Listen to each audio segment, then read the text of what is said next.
Aging and the nervous system. As we age, we have a lot of age-related effects that involve loss of neurons and the decreased capacity for sending those nerve impulses to and from the brain. And so that's also going to diminish our ability to process information as well.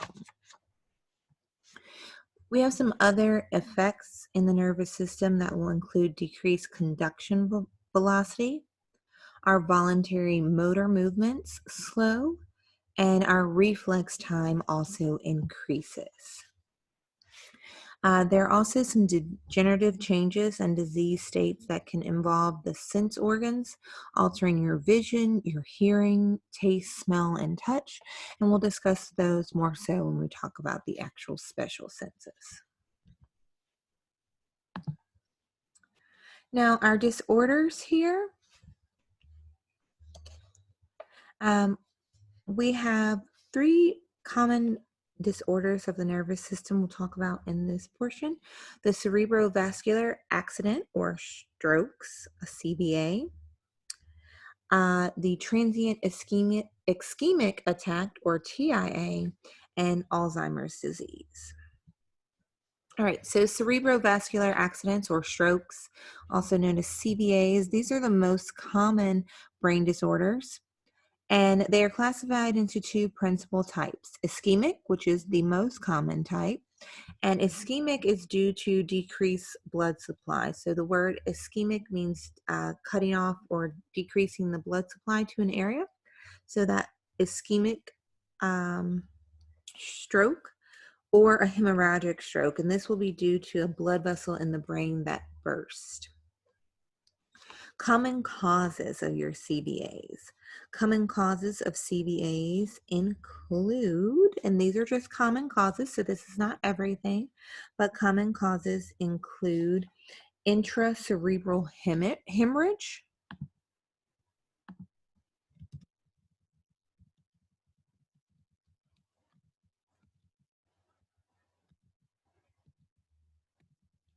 also emboli, so that can be an air embolus, that can also be a blood embolus.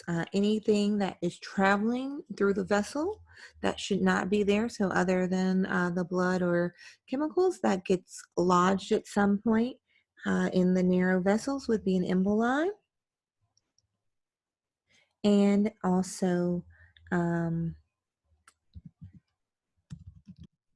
atherosclerosis, so high cholesterol.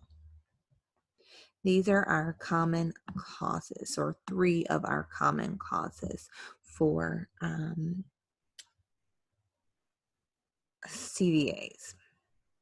And then also, our CVAs are going to be characterized by an abrupt onset of persisting neurological symptoms that arise from destruction of the brain tissue or this infarction. So infarction is that destruction of the brain tissue because it did not receive oxygenated blood. All right, let's get rid of these. All right, next is a transient ischemic attack or TIA. This is an episode of temporary cerebral dysfunction caused by impaired blood flow to the brain. So you'll see, and as we talk, you'll notice these are commonly going to be forerunners to a future stroke or CVA, cerebral vascular accident. All right, so symptoms here include dizziness, weakness, numbness, or paralysis in a limb or half of the body.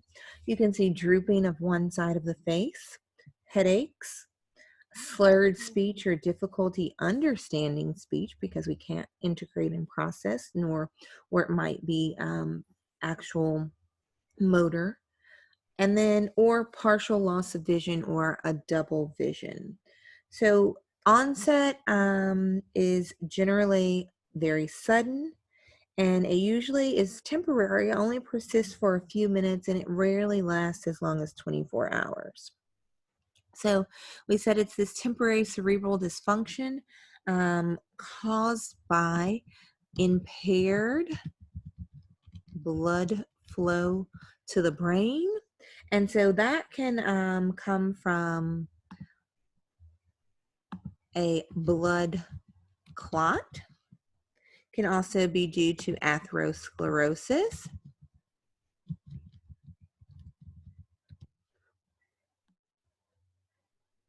and can also be due to certain blood disorders. So these are just some things that could cause the TIAs. And as we see here, atherosclerosis, we mentioned with our actual CVA. So we said that oftentimes these are precursors to your CVAs. All right. And then our next disorder or process, Alzheimer's disease. So Alzheimer's disease is unfortunately a disabling neurological disorder. It afflicts about 11% of the population over the age of 65. We do not know its causes or its etiology, and its effects are irreversible and devastating. And at this present time, there is no cure. In Alzheimer's disease, it involves a widespread intellectual impairment. You'll see personality changes. Sometimes there's delirium, and oftentimes it will culminate in what we call dementia, which is the loss of reason and ability to care for oneself. Because it culminates in this dementia, people with Alzheimer's disease usually die of some complication that affects bedridden patients or patients who can't care for themselves, such as a pneumonia. We have found that in the brains of Alzheimer's disease patients, there are 3 distinct structural abnormalities. There's an increased loss of neurons in specific regions, especially such as the hippocampus and the cerebral cortex. We've also noticed these amyloid plaques. The amyloid plaques are buildup of abnormal proteins that get deposited outside of the neuron. And then we also have noticed tangled protein filaments within the neuron. So outside of the neurons, we notice a buildup of plaque or amyloid. A buildup of abnormal proteins, or also known as amyloid plaques. And inside or within the neurons, we notice that the protein filaments are tangled. So we notice these 3 main structural abnormalities here. Another thing to note about Alzheimer's disease is patients with Down syndrome can actually be affected with Alzheimer's disease at an early onset. So generally, oftentimes by the time of about 35 or so. So before we said population of over 65, we see about 11%.